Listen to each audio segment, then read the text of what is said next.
Ce jour-là, on a atteint des records de chaleur dans le sud de la France. Près de 30 degrés au thermomètre, du jamais vu à cette période de l'année. C'était le mois dernier à Beaucaire, la veille de la course, de quoi préparer dans les meilleures conditions le déroulement du cross d'avant-saison, réputé pour son prestigieux plateau de pilote. Beaucaire est désormais une institution, et ce, à double titre. Pour les pilotes, cette course leur permet de tester une dernière fois leur machine avant le début du championnat le mois prochain. Pour nous, c'est l'occasion de découvrir qui seront les pilotes qui vont animer toute la saison 90. Judicieuse innovation, les associations de pilotes pour la création d'un team privé. Plus crédible pour les sponsors, plus efficace pour l'entraînement, Yannick Kervella et Yann Guédard tentent l'expérience en 250, managés par Patrick Boniface. On n'est jamais au top, donc il va nous apprendre les départs, il va nous amener plein de tuyaux, des réglages de moto. Et 2 pilotes pour l'entraînement, c'est beaucoup plus intéressant qu'à tout seul. Et à partir de là, donc, on va former une bonne équipe à 3, quoi. Quand on se pointe devant des grosses pointures de sponsoring, c'est vraiment sérieux de se pointer avec 2 pilotes, avec un manager, avec une structure déjà très importante. En arrivant avec un pilote seul, c'est pas très évident à se vendre, quoi. Même démarche pour Jackie Vimon et Jérôme Belval. Après 2 saisons ratées en 500, Vimon retrouve la cylindrée dans laquelle il avait décroché le titre de champion du monde en 86, la 250 cm3. Il jouera également le rôle de manager pour Belval qui, lui, participera à tous les grands prix en 125.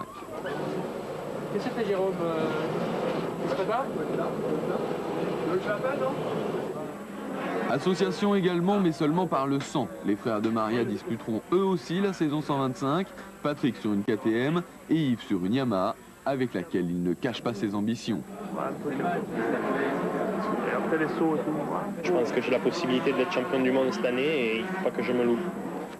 Ce beau gosse est italien et risque de faire parler de lui cette année. Alessandro Puzzar, la valeur sûre en 250 cm3. Ciao Francia! Valeur sûre également Eric Goebours, 4 fois champion du monde après 12 années de Grand Prix. Ce Belge, aussi rapide que spectaculaire, n'a rien perdu de son envie de gagner. J'ai envie de travailler avec toute l'expérience que j'ai gagnée dans les 12 ans et travailler avec cette expérience, de me préparer le mieux possible. Et quand je me trouve bien préparé, la motivation, ça vient tout de suite. Détrôné par l'anglais Dave Thorpe l'année dernière, Goebours devra se méfier d'un rival supplémentaire, en la personne de Jeff Lisk, australien, révélé au grand public après sa victoire d'un soir à Bercy. Lisk a prouvé à Beaucaire qu'il fallait compter avec lui.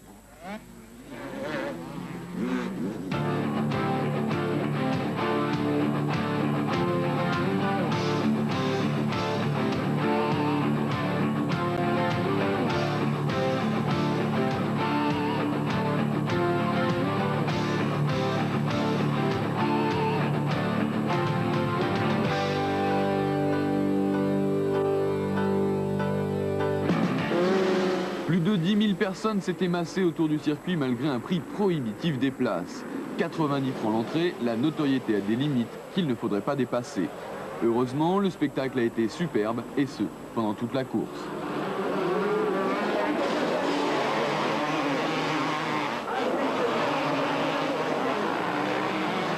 Trois manches de 10 tours, toutes catégories confondues, où, comme le prouve le résultat, la régularité est mieux récompensée que le coup d'éclat.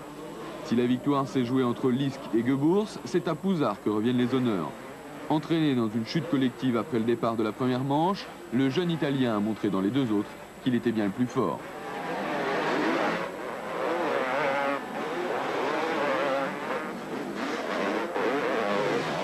A noter la belle performance de Yannick Kervella qui prend la 7e place du classement général et confirme ainsi sa bonne forme du début de saison. De même pour Christian Chomard, 9e à l'issue des 3 manches.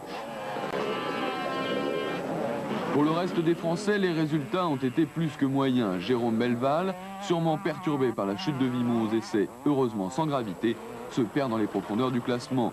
Tout comme Thierry Bétis, officiel Honda en 125 pour cette saison, pas encore physiquement prêt pour se battre dans sa catégorie. Même sanction pour Patrick de Maria, défavorisé par le manque de puissance de sa 125 par rapport aux autres cylindrés.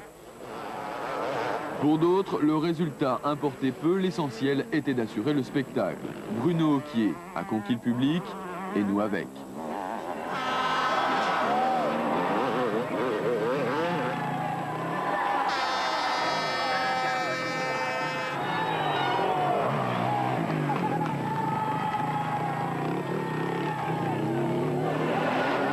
cette 11e édition de Beaucaire, on retiendra le fantastique duel que se sont livrés en deuxième manche Lisk et Pouzard en bagarre pour la première place.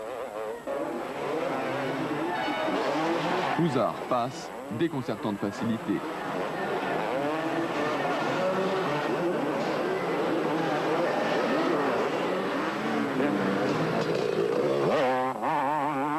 Pendant ce temps, Éric Gebourg s'envole, mais ne prend que la seconde place du classement général. Alessandro Pouzard, révélation de Beaucaire, remporte 2 manches sur 3, mais c'est à l'Australien Jeff Lisk que revient la victoire de la régularité sur le panache.